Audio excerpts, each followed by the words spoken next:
All right, everybody. On behalf of Professional Title, I want to welcome you guys to how to generate listings in a low inventory market. Have been lucky to be teaching this throughout the state, and it has gone pretty well. If you weren't on for the very beginning, or if you weren't early, just keep in mind there's a part two to this class. We're going to cover 15 different strategies today, but part two next week, same time.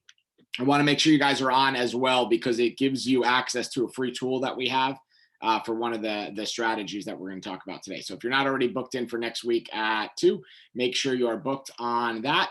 And if you didn't catch the mastermind invite tomorrow at 11 at Hooligans in Port Orange. So we know that everybody all across the country right now is suffering from low inventory. And today we're going to talk about some strategies, some that you've probably heard before, but that you might need a refresher.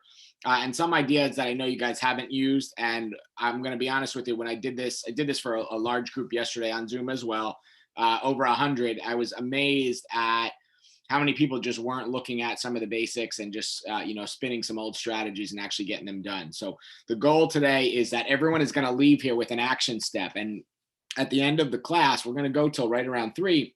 But at the end of the class, I'm going to ask everybody to just give me one. I don't want you to leave here with 15 pages of notes because that's 15 pages of things you'll never do.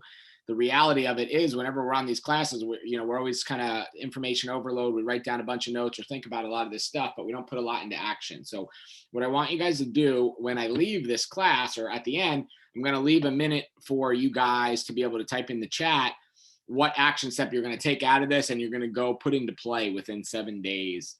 And it's really important that everybody gets at least one. If you have more in your mind, that's great, but I really want you to share one at the end. So just be prepared. And we're going to have a lot of yes, no's and a lot of chat interaction today. So pay attention if you can. Do your best to, play along and be in the chat because that definitely will help kind of see where everybody is at. So without further ado, let's dive in a little bit. We just did a quick intro. We're going to talk about 15 different ways, and then we'll wrap this thing up nice and simple today. Nothing too crazy. That's my Easter Sunday outfit. If you guys didn't see me on Sunday, that is what I was wearing. For those of you guys that I don't know, my name is Ryan McHugh. I work with Cindy and Kent at Professional Title. I have been a single real estate agent. I ran the largest team in the state of Florida for a while. I also ran one of the largest real estate offices in the state of Florida for a while after that. So whether you're a single agent, you're brand new, you've been in the business for a while, or you're looking to build a team, run a team, or you're looking to grow an office, that's kind of what I'm passionate about, is just helping people grow these real estate businesses. So you guys have access to me through Cindy and Kent. I'm in each of your markets this month. I'm with Cindy tomorrow and with Kent next week. So if you guys are in the area, would love to meet you in person. And as things get slightly back more towards normal with COVID, I'll be in your areas helping you guys and doing some of these events live. We do the Zoom every Tuesday at 2 o'clock. If you're not already booked for that, mark it in your calendars. We are doing it at least through the entire month of April. Not sure what May holds yet with COVID, but we will figure it out. So if there's anything you guys need, please reach out. Let me know. Cindy and Kent always have access to me and know how to get a hold of me.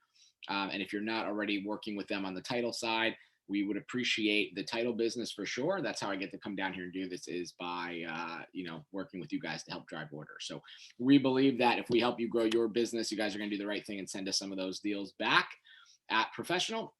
So that is what we look for in these classes. And other than that, we're not going to talk about title today. So let's dive in. How to generate listings in a low inventory market. When I was teaching this in Palm Beach the other day, my pitch was that anybody on that was not having at least 5 listings should be on the class. So hopefully that is what we have on the call here. If you have more than 5 listings, that's awesome. We're going to use this today to take more.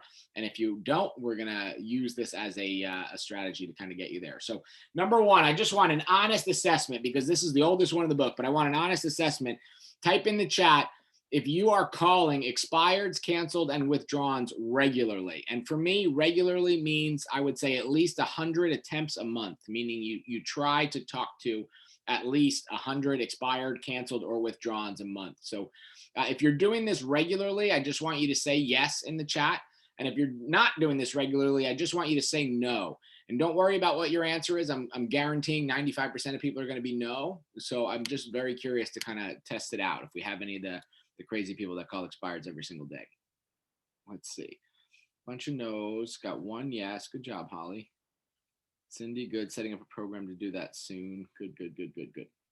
So right now it's crazy in every market, right? We're talking about why we don't have inventory or what's going on in the world, that we just don't have enough inventory. We just don't have enough people. We don't have enough houses to sell. We have plenty of houses to sell them, or plenty of people looking to buy houses, but we don't have enough houses to sell them, right? So I hope this isn't the only strategy you take away from this, but I want you to think about three things when we talk about expired, cancels, and withdrawals, because I think going back to the basics on some of these things and when the market gets crazy are things that we have to do. I looked in my MLS. I don't know, I don't have access to your MLS, but in my MLS down here in Palm Beach, one thing I know is that no matter if the market is good, bad, up, down, left, right, or sideways, there is at least 100 expireds every single day. And although now in our market, we have more licensed real estate agents than we have active listings, which is out of control, there are still over 100 expireds every single day, and people are just not doing them, which always kind of blows my mind. But I really want you to think about three things when we're talking about expireds.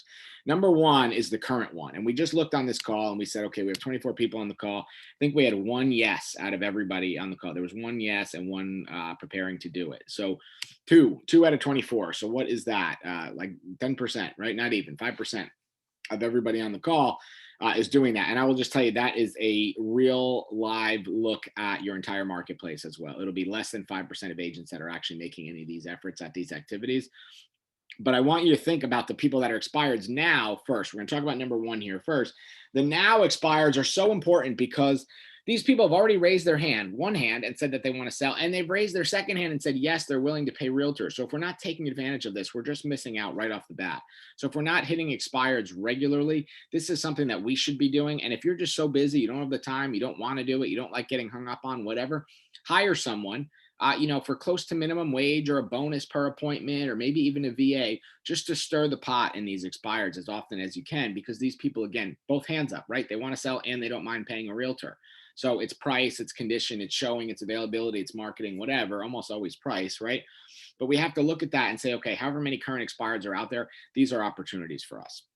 Number two, I want you to think old expireds.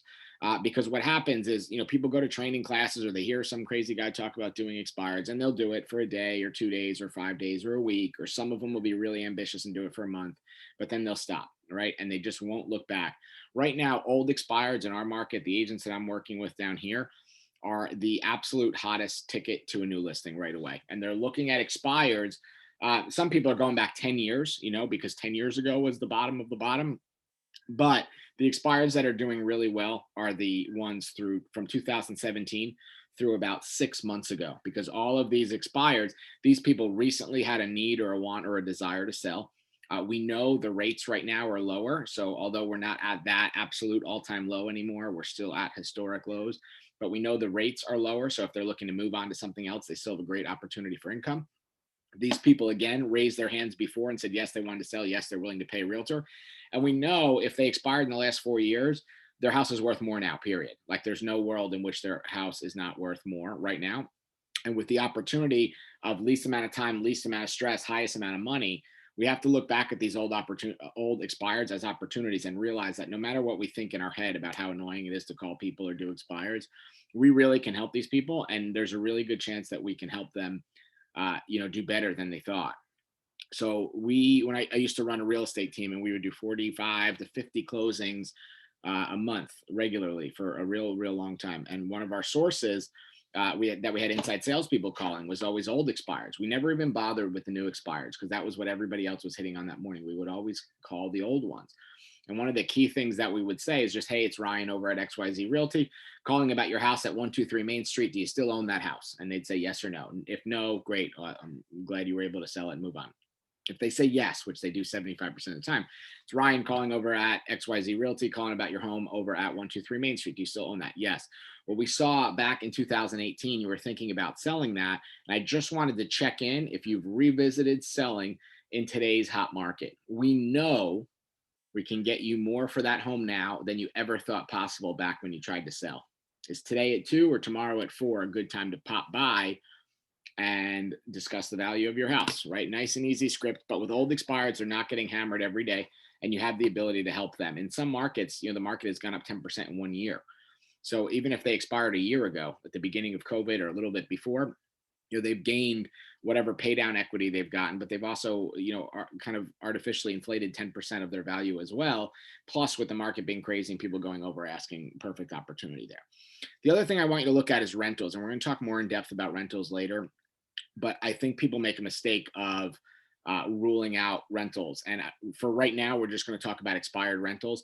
But I want you to think of an expired rental as like a double failure, right? Because somebody most likely bought this property or they've had it for a while and they bought it with the intent of it making them money, right? People rent real estate out to pay down equity and make money. So they're using it to build wealth. If it is expired, they've bought the house and then they've sat on it for 6 months, so they lost money, and then they've officially failed, right? It's gotten to the end, it's officially failed. So expired rental listings are fantastic. Worst case scenario, you get a rental listing and okay, fine, you make whatever, 500 bucks, 1,000 bucks, 2,000 bucks. Best case scenario, I'm going to give you a script later for rentals too, but best case scenario, you turn a failed rental listing into a sale because that person just needs to get rid of the property because that asset's not making them money. So expireds, withdrawals, canceled, I want you to think of number one, number two, and number three here: current, old, and the rentals, not just the for sale listings. All right, number two, unsolicited CMAs. This is one of my favorite send outs or pieces that you can do with basically no effort, basically no money, and basically no technology skills. And this is also something great that if you want to hire a VA, or if you want to put your kids to work, or if you have an assistant or someone looking to break into the business that's working with you, unsolicited CMAs are some of the best activities to get them going on. And I've talked about this in classes before a couple months back. And the reason I know nobody's doing it is because no one has texted or emailed us and said like, hey, I did one. And that's always what happens. I'll just say, whenever we teach this class, within a couple of weeks of any class, within a couple of weeks, somebody always emails back and says, hey, I did this and it worked. Thanks. And I haven't got one of these in any of the markets I taught it. So I just know that that means that nobody's doing it. But what I want you to think is, this is a saying that I use all the time, and it's kind of obnoxious, but I always just say lick the stamp, which just means just send it. Don't think about it. This is not one of those things that you need to think for 10 hours about how this CMA is going to look. The whole goal of this thing is just to stir the pot. And we're going to talk about doing this to your database later. But here, I want you to send it to areas that you know are popular and hot. Everybody, I'm sure, in their mind right now knows an area that they have a buyer that they want to live in, or knows an area that when a listing goes on the market, it's sold in 3 seconds. The idea of the unsolicited CMA is that you just send it. You literally take an envelope, find the address, send them a quick CMA. I'm not talking about a 2-hour long one with a whole bunch of detail that you're going to do, if you're going on a listing appointment or if somebody's doing a refi. This could be something that's automated. So if you use Cloud CMA, or if you use RPR, or even we have a tool called Title Pro, which is really what we're going to push next week. But you can even do a 1-page report through that. So anything that you do that generates an automatic CMA is what you want to do here. And the goal is just something that it's in an envelope, or you might even send it through social or email if you have some addresses that you want to focus on. But you're going to send this thing out and just say, hey, it was thinking about you. The market is really hot. Did you know your home could be worth between 275 and 300 right now? If you have any interest in selling, I'd love to come over tomorrow at 2 for just 10 minutes and see what your house is really worth. And we can really put a number on it and then be able to help you figure out your options. And then just send it. Throw some business cards in, lick the stamp, and send it. Don't overthink about it. Don't, spend weeks on this. Just get in the habit of doing a couple of these a day. And I guarantee you this will change the course of your business if you do this regularly. So we don't need to spend a whole day doing this, although that will surely be efficient. But I want you to just think, what if I just did 5 of these a day? And if you typed in 5 addresses on RPR or any of those automated CMA tools, once you have a system down with how to do it, this whole task will take you 5 to 10 minutes a day, 15 minutes a day if you're slow. And this is something that's going to stir the pot all the time, because what happens with these unsolicited CMAs, these are not people that are raising their hand talking about selling real estate. These are people that life is happening to them and they have no idea what their home is worth, and they don't care up until it hits them in the face, right? They're dealing with, spouse and kids and school and work and life and Corona and all, everything that's going on in the world for the last however many years. And they just haven't thought about selling their house. But then all of a sudden they see something that says, oh my God, my home is worth this much. So in their head, they're thinking, wow, 275 to 300, we only owe 150 on this thing. Maybe it's worth 10 minutes, just 10 minutes to go over there. And you can go over there, then go on a full listing appointment, or you could just go walk through the house and just say, wow, yeah, the house is in better shape than I thought. 300, 325, whatever it may be. But we're just using this to stir the pot, to generate some listings in a low inventory market because nobody else is doing this. What happens in markets like this that we're in now, all the realtors focus on the 5% of people that need to move now, that want to move, sell something, buy something, invest in something in the next 90 days. They're not focusing on the people that aren't raising their hands. They're not focusing on the high hanging fruit, right? We're focusing on the low hanging fruit, and using a tip or a trick like unsolicited CMAs is a way to get to those people that don't even know that they're ready to sell yet. All right, next, open houses. I'm just very curious at this, and I'll tell a little story about this in a second, but how many people are doing open houses regularly? And to me, regularly means at least 2 a month. I'm just curious. If you're doing at least 2 open houses a month, I just want to see a yes in the chat.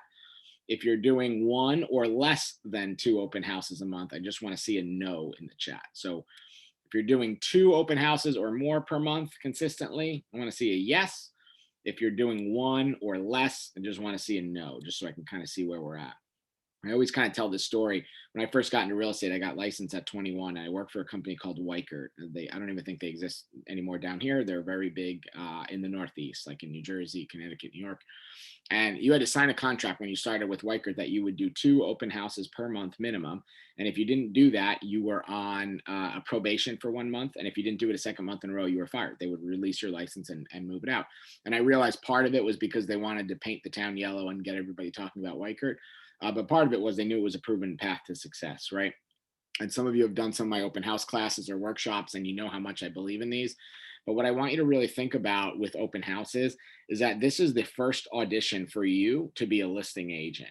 And people think that, oh, the whole open house point is just to generate buyers or to just sell the house. And that they're not wrong. A lot of agents do open houses to try to grab buyer leads and, to make their seller happy just because they won't shut up about an open house or because they want to feel busy on a weekend. Whatever it is, the reason that you do the open house, that's fine.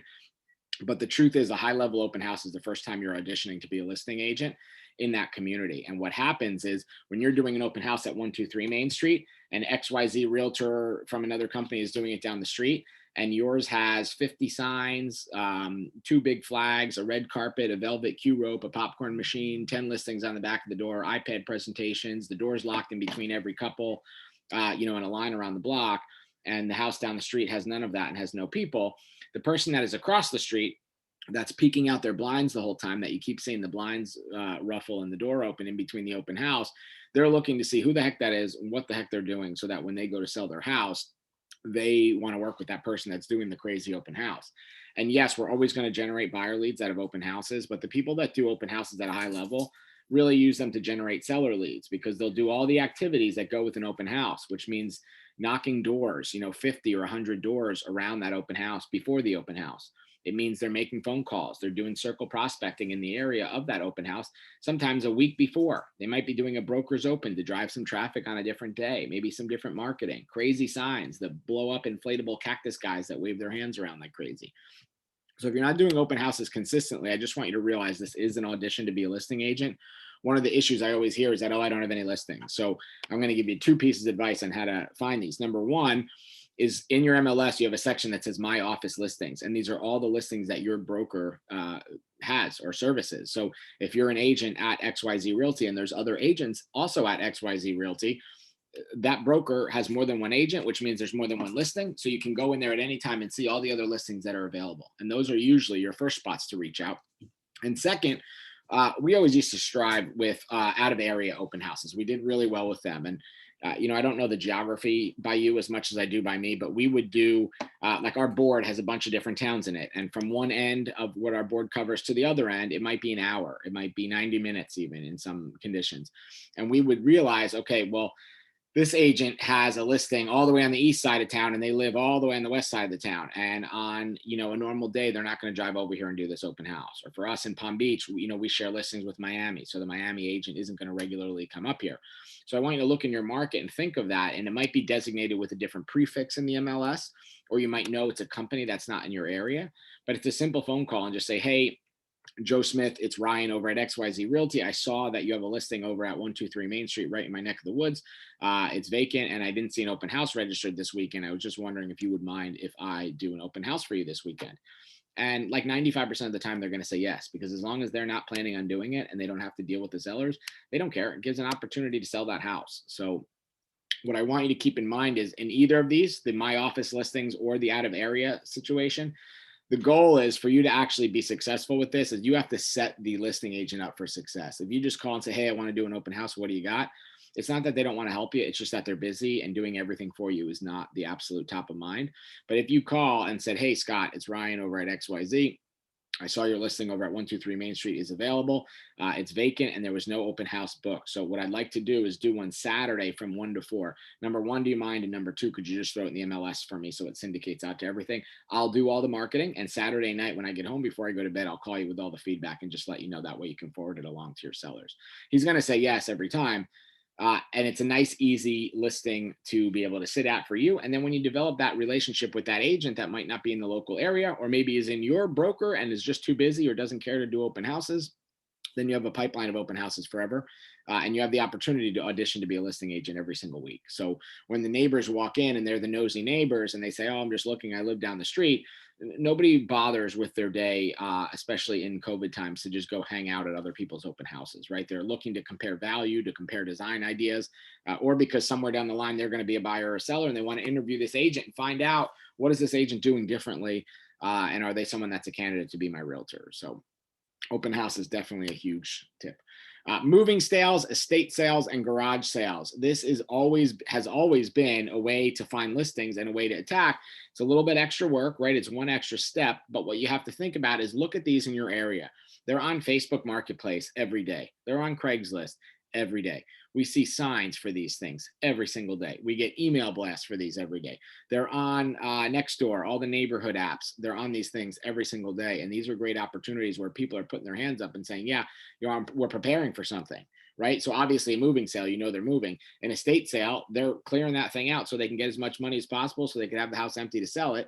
And a garage sale, most people don't like just sitting in their driveway on Saturdays selling things for pennies on the dollar. They're trying to clean up and get rid of stuff to make something easier in the future for them. So it helps you figure out who is moving. What I would suggest doing is setting up some sort of marketing piece that you have for garage sales, estate sales, and moving sales, and make 50 of them and keep them in your trunk or throw them in your car and keep them ready so that when you're driving around and you pass one, you can pop in for 2 seconds and introduce yourself, stir the pot, see what's going on, drop off some marketing material, and then move on. Get a phone number to follow up with, or a lot of times they're even on the signs or they're on the posts, right? It gives you the opportunity to follow up with.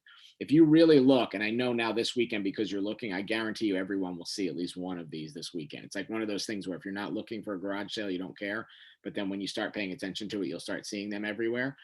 And it's an easy pop in. Even if you're just going to the beach on Saturday, great. On the way and you see one, pop in, say hello, introduce yourself. Just tell them, hey, I can only be here for a minute. I got to run. But I'm the local expert in the real estate market and just wanted to introduce myself. So when you are ready to sell this thing, we are in touch. All right. Leverage other agents' buyer struggles. We did this yesterday and just on the call in the chat and in the Facebook group after for the call, we were able to put together 2 deals and I want to test this out with you guys. So if you are someone on the call right now that has a buyer, so you have a buyer right now, but you cannot find them something, meaning there's no inventory, you just can't find them the right house. I just want you to type yes. If you have a buyer that you haven't been able to find a house for, I just want you to type yes in the chat. So I don't care what the price point is or the area, but if you are an agent that has a buyer right now that you just can't find something for, there's just no inventory out there, and you've been working with them, maybe it's from 2 days or maybe it's from 2 years, who cares? But if you're an agent on the call right now that has a buyer that you can't find something for, just type yes in the chat. I'm going to give it a second. There's 27 of you on here. There's no way it's only 3 of you that have this. All right, there we go. The yeses are strolling in. Multiple offers and losing. Yes, yes, yes. Certain areas. Yes, yes, yes.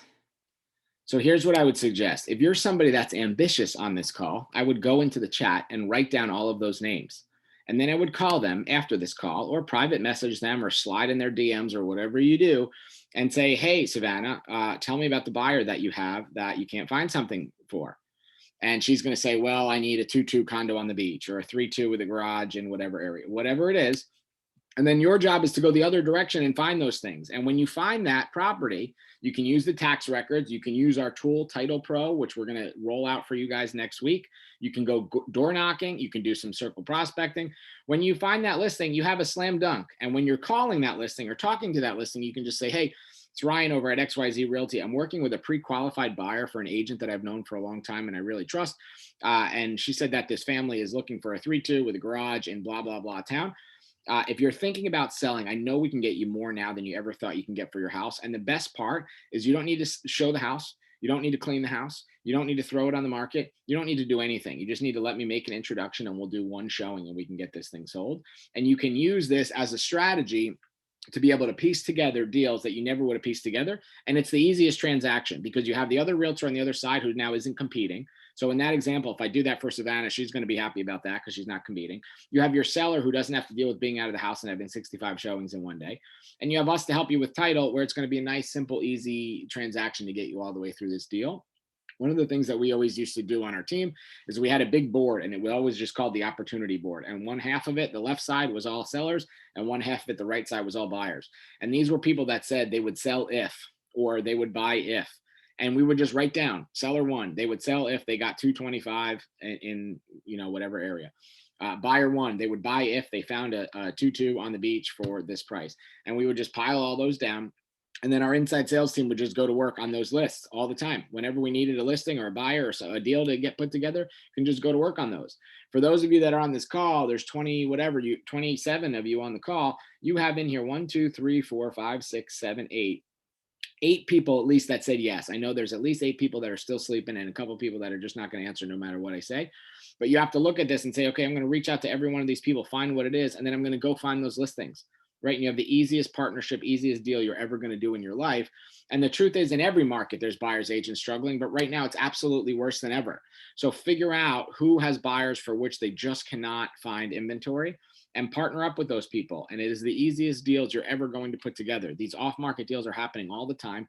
They're the best deals to do. And they're sitting right in front of your face every time. We all know everyone on this call has somebody that they're stuck and can't find something for. All right, next, the I have a buyer. This is kind of part 2 of the previous one, but same kind of idea. I have a buyer. When you actually have this buyer, it gives you the opportunity to do 4 things. And I'm going to give you 2 scripts here in a second, but it gives you the opportunity to do 4 things. It sends you out door knocking. It gives you the ability to do social media ads. It gives you the ability to do the good old wanted poster, and it gives you the ability to send specific offers. And I want to give you 2 scripts that are both very, very simple. So get ready. You can take a picture of this if you want. The first one is the door knock script. This is if you have a client or maybe even you have another agent's client that you're willing to go try to find the deal for that agent so you can put together a deal. And you're going to be there with their pre-approval letter in hand or with a failed contract from another property that they just lost out on 3 doors down. Someone in the chat said multiple offers and losing all the time. Great. We'll take your offer that you wrote on that and knock on every single door in that neighborhood, holding that contract that was denied, holding the pre-approval letter or the proof of funds or whatever kind of financing they're getting to show them. And nice and simple, you're just going to say, hey, Mr. Smith, I represent John and Susie Smith, who really, really badly want to move into whatever neighborhood we're standing in right now. They're pre-approved for $400,000. Look, and you hold it up and show them. They want to buy your house. Have you ever thought about selling your home? We just lost out on the house down the street for $337,000. We're pre-approved up to $400,000. Would you be willing to sell to this buyer? You don't need to show. You don't need to throw it on the MLS. You don't need to clean. You need to allow one showing, 10 minutes, and we already have an offer ready to go. And then the second piece of this is doing this in social media. And these are just a lot of options that you can run on social ads. I'm not necessarily just talking about posts. If you have a great social network of people in your area, then yeah, just post it. But I'm really talking about ads here because this is a way to actually get around all of Facebook's ad targeting. If you haven't been using a ton of social ads, Facebook or Instagram, they're capped out at a minimum of 15 miles. But when you use a strategy like this, you can narrow it down to a specific neighborhood. So some of your ad copy, you're going to have a great picture, right? The best picture you can of either the sign for that neighborhood or something that's clearly in that neighborhood or in the subdivision or a landmark or something in the area. And you're going to say, are you thinking of selling your home in the Daytona Beach area? We have a home buyer ready to purchase. Inventory is so tight in the area, so you'll get a fast sale and a great price. The buyers are a nice family, whatever you want to say about them, nice family who are relocating soon. We're trying to help them by getting the word out on Facebook. This is where we're making a specific offer, right? We're getting this really narrowed down. They need 3 beds and 2 baths. They want to live in the XYZ school district. They're moving because they were relocated for a job. They can spend up to $350,000. They have two kids, 3 dogs, and 7 fish, and they're wonderful people and blah, blah, blah, whatever else you want to tell them about it. This is not a bait and switch. You're going to write that right in the ad. This is not a bait and switch. The buyers are a real family who need to move now. If your home meets any of these criteria and you think about selling, contact us at whatever your number and whatever the email is. So this is the actual ad copy for an ad that you're running out there that's going to target people that are just thinking about selling, where you can grab some leads and then have an opportunity to stir the pot and get in there and find out who is actually a seller. So anytime you have a buyer, this is something that we want to be doing. Not only door knocking in the area, but attacking them on the phone and on with circle prospecting and social media, because you need to do something that makes you stand out from the other agents right now to get a deal. And if you haven't recognized that yet, we're still in for, in my opinion, at least a couple months of this. I personally don't think this lets up at the earliest is going to be like September, October. So we're still in for a couple months of this. So if you want to put some deals together, these are some opportunities for you to be able to do that. All right, next, your database. This is an obvious one and an old one, but I just am curious here as well, because I think this is something that people just aren't doing that high level of a job on. Who is actually making 20 contacts a day in their database? And are you actually stirring the pot and talking to your entire database at least once a quarter? Who is honestly talking to their whole database once a quarter and making 20 contacts a day? When we get busy, I know this is something that just doesn't happen, right? We all get busy. We're focused on the low hanging fruit. We're worried about what's going on. How can we close the deal today, this minute, tomorrow, right now? We're usually not right up to par with where we need to be. But the truth is, every one of you has a deal in your database sitting there right now that if you're not doing this, you're missing out. Think about how you could do either the A to Z, pick a letter and do a letter every day, or a letter every week if you have that big of a database and you're busy. But this is something that we need to attack, because right now we have sellers sitting in our database that we don't know it. And truthfully, they don't know it yet, because they've heard, bits and pieces. The market's good, the market's bad, the stock market's up, the stock market's down. We should move, we can't move. We don't always know, but if we're not stirring that pot and talking to them enough, we're missing out. We're going to talk about past clients and some other things in a few, but I just want to kind of refresh that memory of database. You should be making an effort that no matter what, we're hitting this all the time. So some people said always working, just not that many in a day. Understood, right? So 20 in a day can be tough. It's usually about an hour's worth of work, to really block that in every day. But think about, set yourself a minimum, maybe at least 5, where you're touching at least 5 people that have an opportunity to buy or sell, invest in the next 90 days.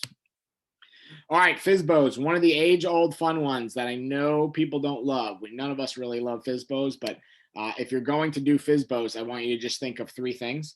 And I need you to put a correct FSBO mindset on. The market that we're in right now, if someone does a halfway decent job with photography, prices it somewhat close to decently, and actually answers their phone and engages with the people that are calling, they probably can right now sometimes sell their house on their own.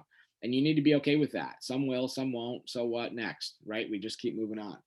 But the FSBOs that have been sitting for a while, you really have opportunity here with these 3 options. And you can look on Zillow at the FSBOs in your area, Realtor.com, Trulia, Craigslist, Facebook Marketplace, and you're going to see some of them that are up this morning and they're gone by the afternoon. And don't worry about it. Don't stress. But you're going to see some that have been up there, for more than 180 days or more than 90 days. These people are failing. Think about our market right now. If you put something on the MLS and it's not gone in like the first 30 days, really like the first 30 hours, I mean, there's probably something up or probably way off on price or something's going on. But think about this with FSBOs, it's even worse, right? They're always kind of cocky and egotistical in the beginning, and you call and they don't need a realtor and blah, blah, blah. And some of them win. So they're right. Some of them win and they don't need us. Okay. But all the ones that fail, the first hour that they're listed is not the time that you're beating them up, because no one's giving in that easy, right? But once they've gotten through their first weekend and they failed, now we have opportunity. So step number 1 is usually finding out if they even know the process of selling a home, right? Do they know that the contract in Florida is 11 or 12 pages right now? Do they know that if they're 55 plus in an HOA, in the flood zone and on the coast, they have 4 or 5 other addendums to sign? Have they prepared the seller's disclosure? Do they know what it's going to be like closing a property? Do they have a title company lined up yet? Do they know what that process looks like, right? 90% of the time they don't. And that's just a key question that you want to ask. And it's really simple. You're just going to call and just say, hey, Kent, it's Ryan over at XYZ Realty. Saw that you were selling your house for sale by owner. I'm not going to bait and switch you with the whole, I have a buyer, I'm going to come preview it script. Just want to see, number 1, when you're having an open house. 50% of them will say they're not. So that's going to lead me into the next one. And 50% of them will say, oh, I'm having it this weekend. Great. And then you ask, hey, let's just say the open house goes well and you have an offer. What's your plan once you get the offer?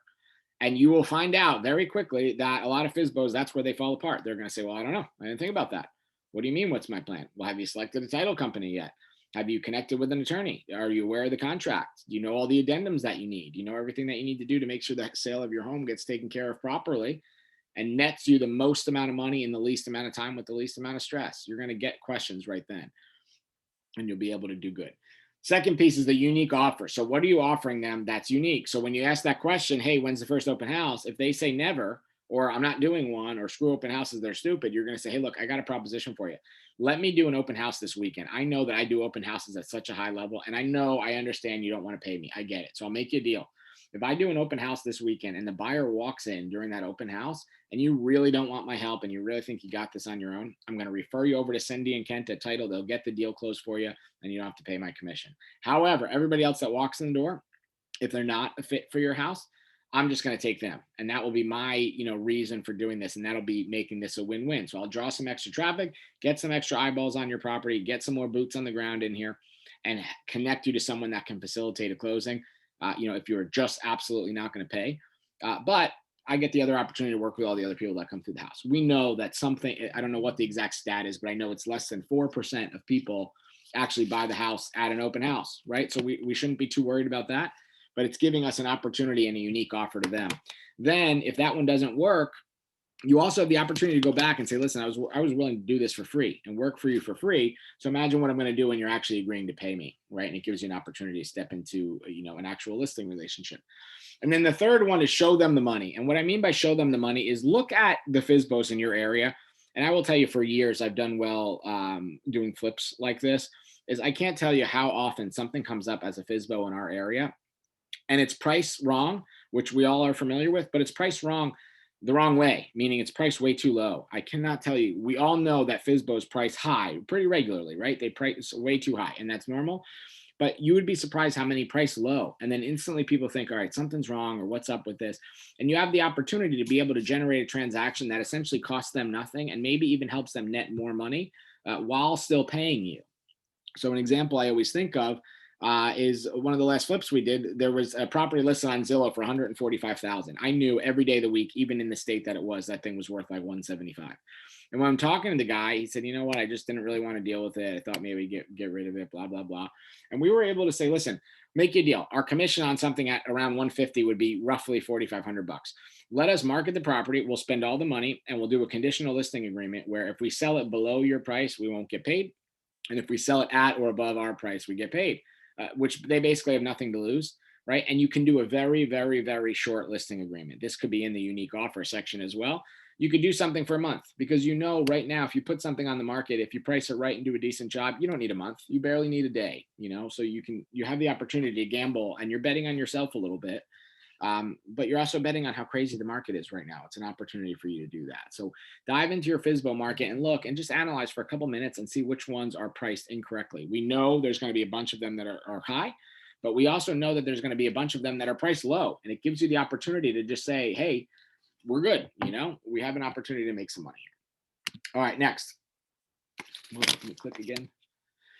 There we go. All right, past clients. So with our past clients, 3 things that you should be doing. Number 1, happy anniversary cards. This is a little thing that we always used to do that always worked really well. We just had a pre-made system set up on the calendar that reminded us whenever somebody had a closing. So if you sold somebody a house, a year ago tomorrow, you're sending them an anniversary card that just says, hey, congrats on 1 year in the house. Hope everything's going well. Let me know if you need anything.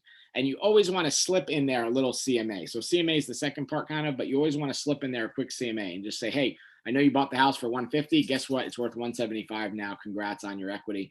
If you want to cash any of that out or maybe move up or move down, give me a call and I'll help you out.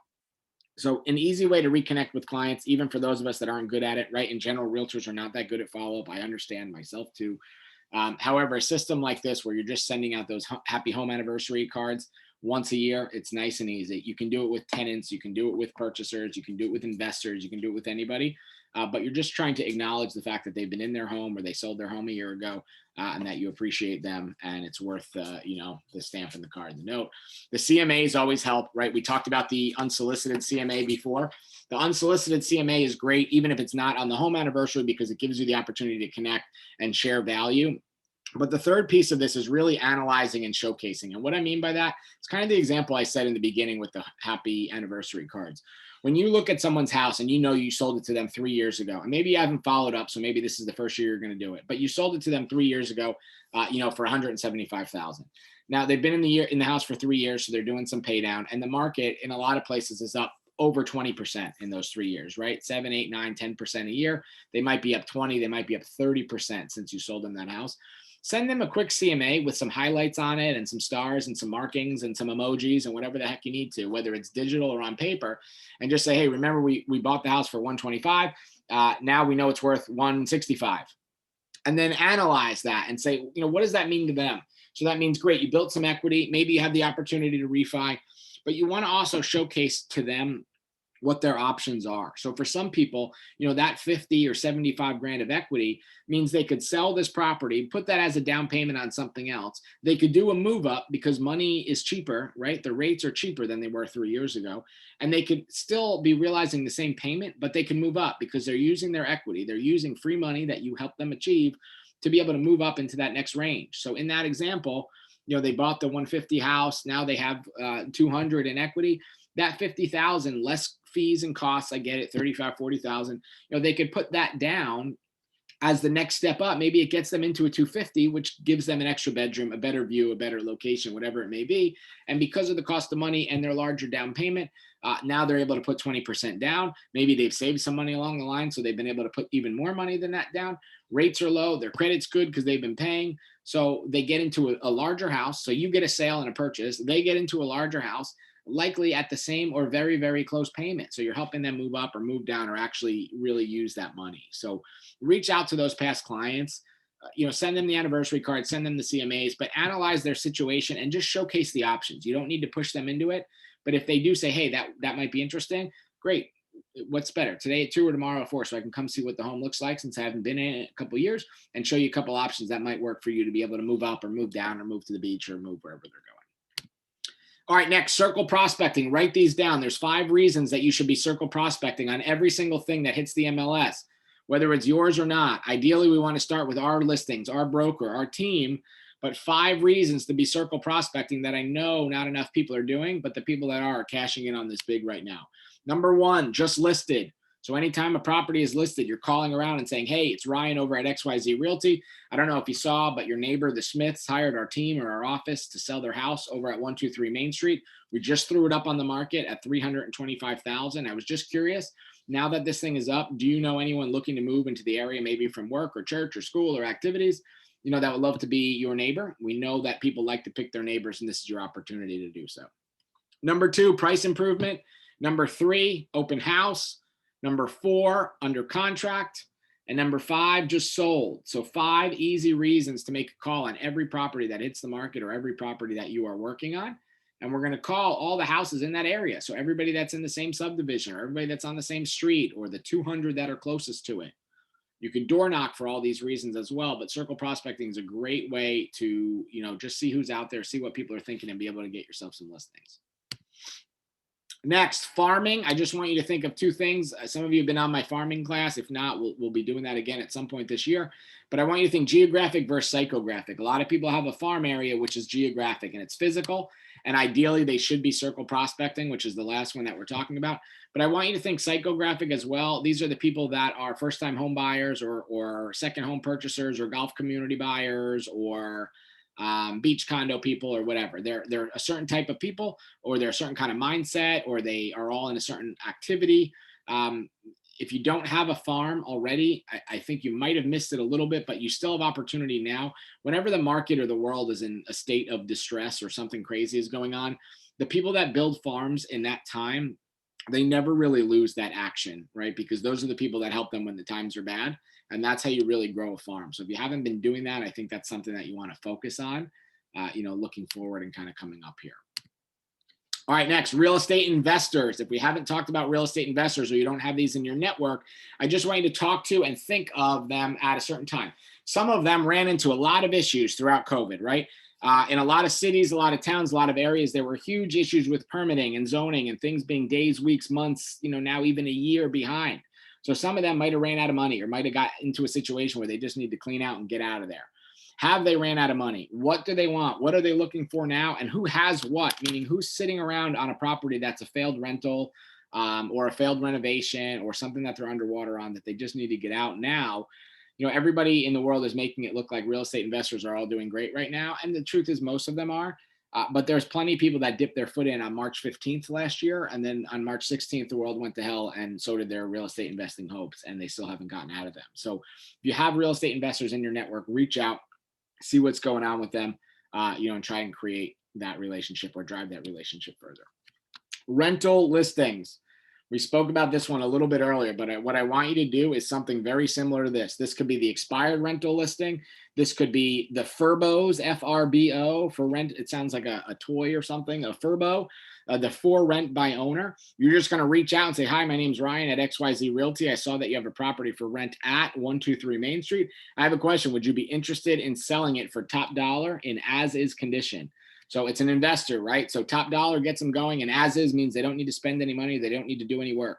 This is the simplest script for expired rental listings ever, because these people just failed likely for 6 months and they have money just sitting around tied up in a property that's not, churning anything. It's not making any cash flow. It's a mess.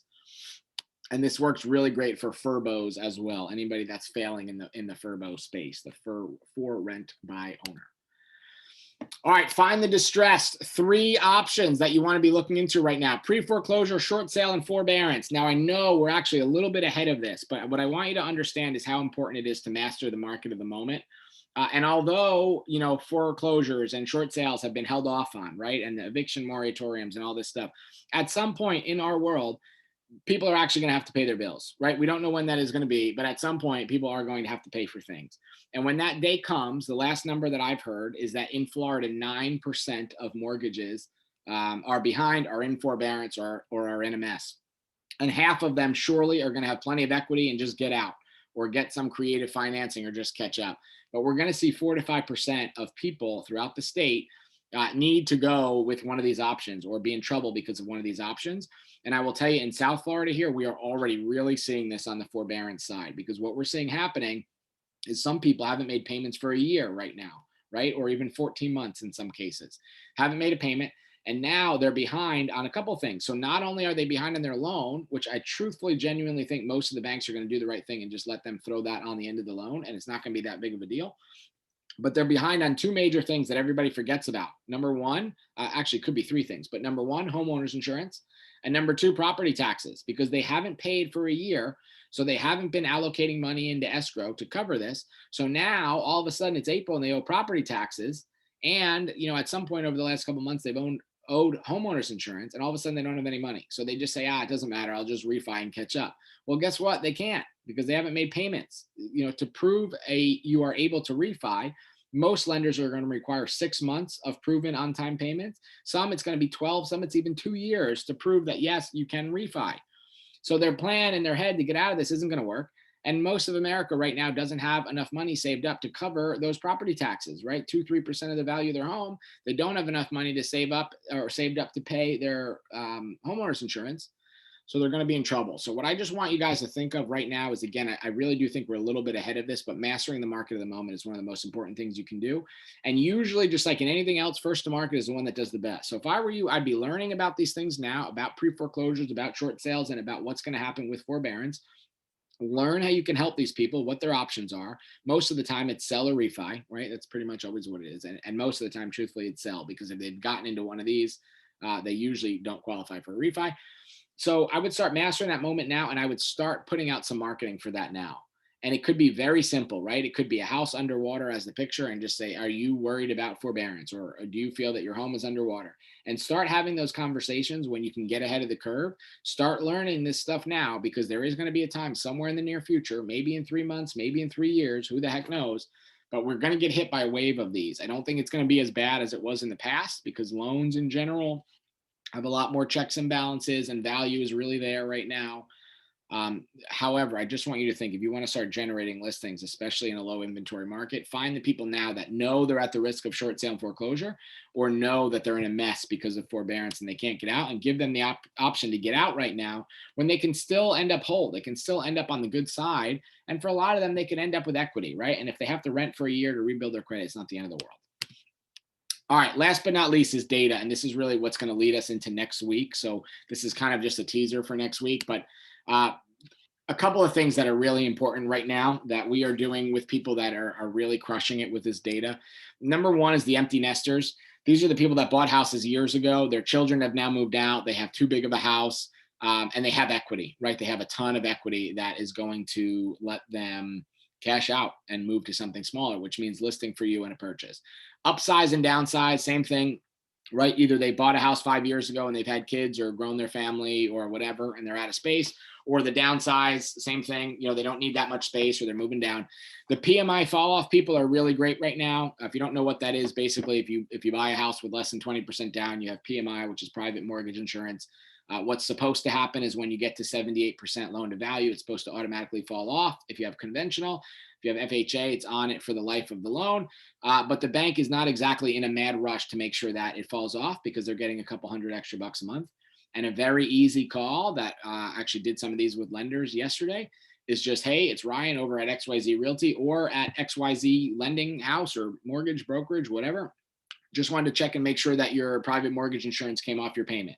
And 95% of them are going to say, what? You're going to say, yeah, like you've had the house for a certain amount of time. Your equity should be there. Just want to make sure that your payment went down. And they're going to say, nope, not really sure what you're talking about. And you're going to say, great. Is today at 2 or tomorrow at 4 the best time to meet? And easy way to get in there. Certain equity percentage. So we're going to look for people that have certain percentages of equity in their home, because these are options to sell and move up or move down, and certain purchase years, because we know these are slam dunk movers, right? The people that bought a house from like 2010 up through like the beginning of 2019, we know they have principal pay down. We know they have equity just because the market has gone up. And we know that their interest rate was higher then than it was now, period. So these are fantastic people where we can make educated guesses using data to find out who our next candidates are.